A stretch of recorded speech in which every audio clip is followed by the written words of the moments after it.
Gulliver's Travels. Summary of Part 1, A Voyage to Lilliput by Jonathan Swift. Written by Ohidur. Part 1, Chapter 1. My father had a small estate in Nottinghamshire. I was the third of 5 sons. Novel begins with Lemuel Gulliver recounting his life story, beginning with family history. Born to a family in Nottinghamshire, studies at Cambridge as a teenager, family too poor to continue, sent to London to be a surgeon's apprentice, under James Bates, learns mathematics and navigation with the hope of travelling, apprenticeship ends, studies physics at Leyden, becomes a surgeon, aboard a ship called the Swallow for 3 years, afterward, settles in London, working as a doctor, and marries a woman named Mary Burton. Business begins to fail when his patron dies, so decides to go to sea again and travels for 6 years, plans to return home at the end, decides to accept one last job on a ship called the Antelope, in the East Indies. The Antelope encounters a violent storm, 12 crewmen die, 6 of the crew members, including Gulliver, board a small rowboat to escape. Soon the rowboat capsizes, Gulliver loses track of his companions, they are never seen again. Gulliver, however, swims safely to shore. Gulliver lies down on the grass to rest, soon falls asleep, wakes up, finds arms, legs, long hair tied to the ground with pieces of thread, can only look up. Bright sun prevents from seeing anything, feels something move across leg and over chest, looks down and sees, to his surprise, a 6-inch tall human carrying a bow and arrow. At least 40 more little people climb onto his body, is surprised and shouts loudly, frightening the little people away. They return, however, and one of the little men cries out, "Heckin' dead gull!" Struggles to get loose and finally succeeds in breaking the strings binding his left arm, loosens the ropes tying his hair so he can turn to the left. In response, the little people fire a volley of arrows into his hand and violently attack his body and face. Decides, safest thing to do is to lie still until nightfall. Noise increases as the little people build a stage next to Gulliver about 1.5 feet off the ground. One climbs onto it and makes a speech in a language that Gulliver does not understand, indicates, hungry. Little people bring baskets of meat, devours it all. Shows, thirsty, 2 large barrels of wine. Tempted to pick up 40 to 50 of the little people and throw against the ground, but decides, a promise of goodwill and is grateful for their hospitality, also struck by their bravery, since they climb onto his body despite his great size. An official climbs onto Gulliver's body, tells, to be carried to the capital city, wants to walk, but not be permitted. Instead, they bring a frame of wood raised 3 inches off the ground and carried by 21 wheels. 900 men pull this cart about half a mile to the city. Left leg is then padlocked to a large temple, giving him only enough freedom to walk around the building in a semicircle and lie down inside the temple. Chapters 2, Summary. Finally allowed to stand up and view the entire countryside, which he discovers is beautiful and rustic. Tallest trees are 7 feet tall, whole area looks like a theatre set. Meticulously describes his process of relieving himself, which initially involves walking inside the building to the edge of his chain. After first time, makes sure to relieve himself in open air, and servants carry away his excrement in wheelbarrows. Says, he describes this process in order to establish his cleanliness, which has been called into question by his critics. Emperor visits on horseback from his tower, orders servants to give food and drink. Emperor is dressed plainly and carries a sword to defend himself. He and Gulliver converse, though they cannot understand each other. Gulliver tries to speak every language he knows, but nothing works. After 2 hours, Gulliver is left with a group of soldiers guarding him. Some, disobeying orders, try to shoot arrows. As a punishment, the brigadier ties up 6 of these offenders and places in Gulliver's hand. Gulliver puts 5 into pocket and pretends, going to eat the 6th, but then cuts loose his ropes and sets him free, does the same with the other 5, which pleases the court. After 2 weeks, a bed is made for Gulliver, consisting of 600 small beds sewn together. News of his arrival also spreads throughout the kingdom, and curious people from the villages come to see him. Meanwhile, the government tries to decide what to do with him. Frequent councils bring up various concerns, that he will break loose, for instance, or that he will eat enough to cause a famine. Some suggest, starve him or shoot him in the face to kill him, but others argue, doing so would leave them with a giant corpse and a large health risk. Officers who witnessed Gulliver's lenient treatment of the 6 offending soldiers report to the council. Emperor and his court decide to respond with kindness. They arrange to deliver large amounts of food to Gulliver every morning, supply him with servants to wait on him, hire tailors to make him clothing, and offer teachers to instruct him in their language. Every morning Gulliver asks the emperor to set him free, but refused, saying Gulliver must be patient. Emperor also orders him to be searched to ensure he does not have any weapons. Gulliver agrees. Lilliputians take an inventory of his possessions. In the process, all weapons are taken away. Summary, Chapter 3.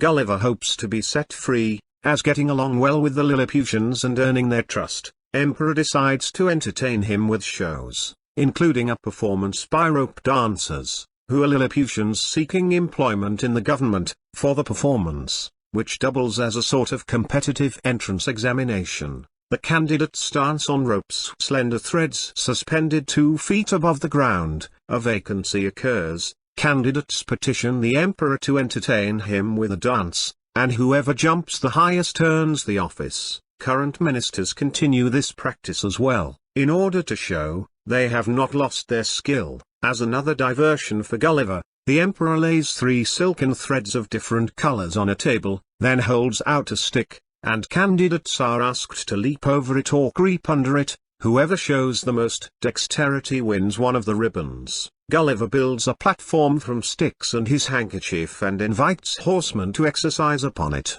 Emperor greatly enjoys watching this new entertainment, but it is cut short when a horse steps through the handkerchief, after which Gulliver decides that it is too dangerous for them to keep riding on the cloth. Some Lilliputians discover Gulliver's hat, which washed ashore after him, and he asks them to bring it back.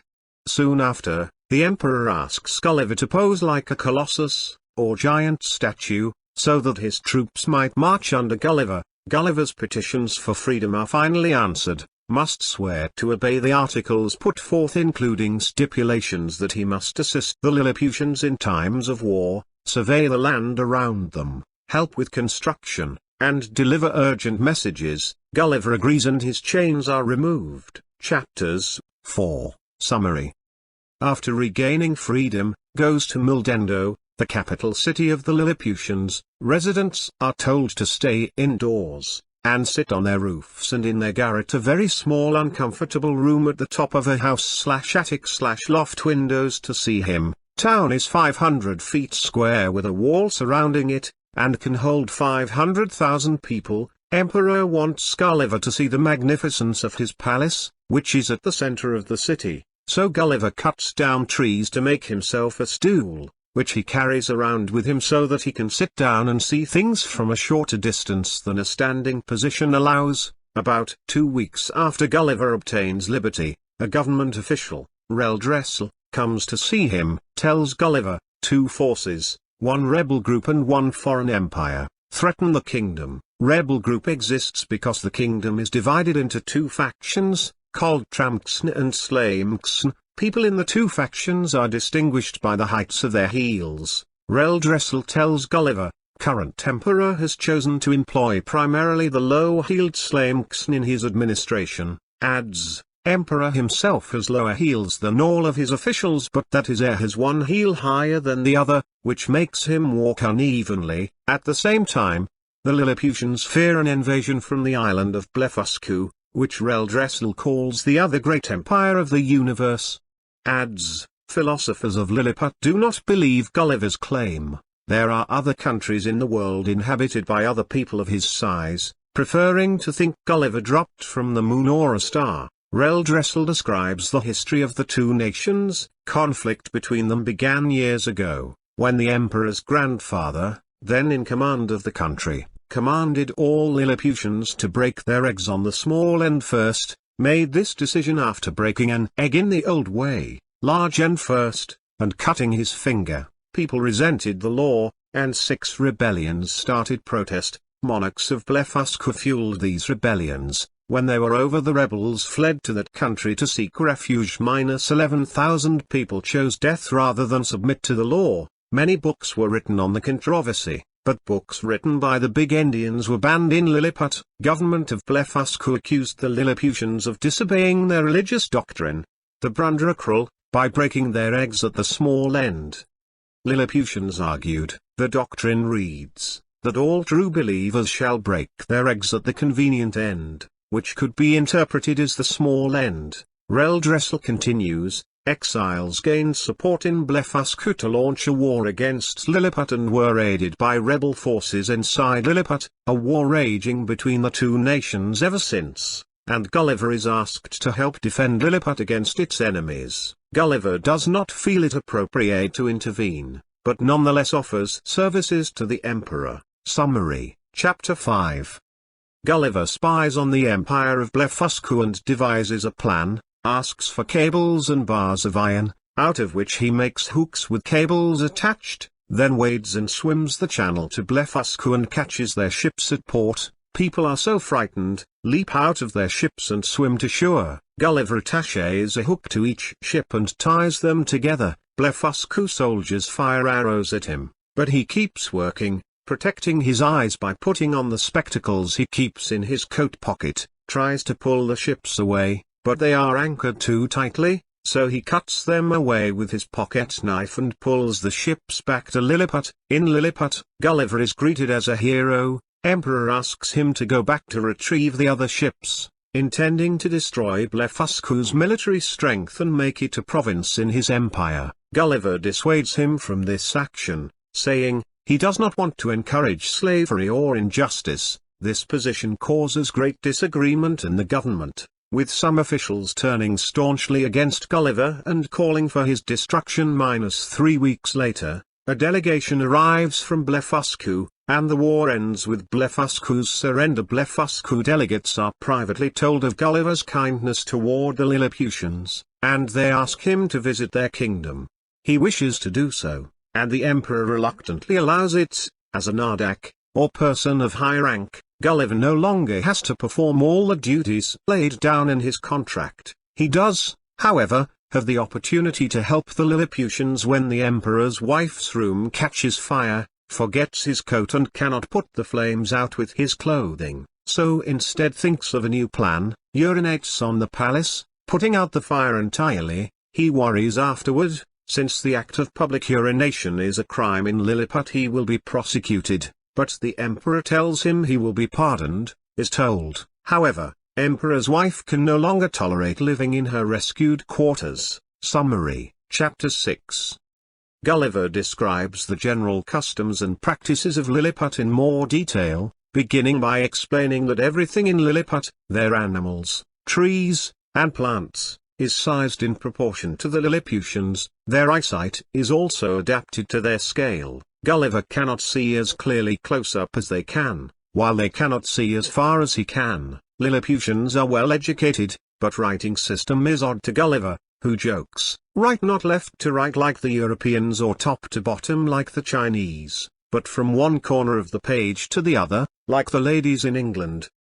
Dead are buried with their heads pointing directly downward, because they believe, eventually the dead will rise again and that the earth, flat, will turn upside down. Gulliver adds, better educated no longer believe in this custom, describes some other laws, such as a tradition by which anyone who falsely accuses someone else of a crime against the state is put to death. Deceit is considered worse than theft, because honest people are more vulnerable to liars than to thieves. Since commerce requires people to trust one another, law provides not only for punishment but also for rewards of special titles and privileges for good behavior. Children are raised not by individual parents but by the kingdom as a whole, sent to live in schools at a very young age. Schools are chosen according to the station of their parents, whom they see only twice a year. Only the laborers' children stay home, since their job is to farm, no beggars at all, since the poor are well looked after. Summary, Chapter 7. Gulliver goes on to describe the intrigue that precipitates makes something happen suddenly or sooner than expected. His departure from Lilliput. While preparing to make his trip to Blefuscu, a court official tells Gulliver, charged with treason by enemies in the government, shows Gulliver the document calling for his execution, charged with public urination, refusing to obey the emperor's orders to seize the remaining Blefuscu ships, aiding enemy ambassadors, and traveling to Blefuscu. Gulliver is told, Reldresal has asked for his sentence to be reduced, calling not for execution but for putting his eyes out, punishment agreed upon, along with a plan to starve him to death slowly. Official tells Gulliver, operation to blind him will take place in 3 days, afraid and crosses the channel and arrives in Blefuscu. Summary, Chapter 8.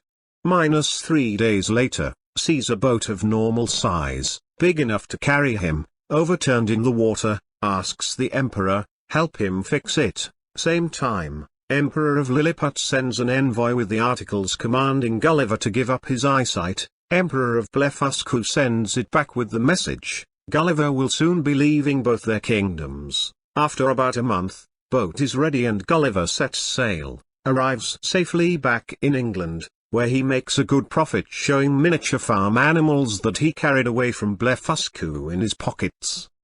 The writer is Assistant Professor of English and Director, Language Center, University of Information Technology and Sciences. Please consider subscribing to my channel. Thanks for watching.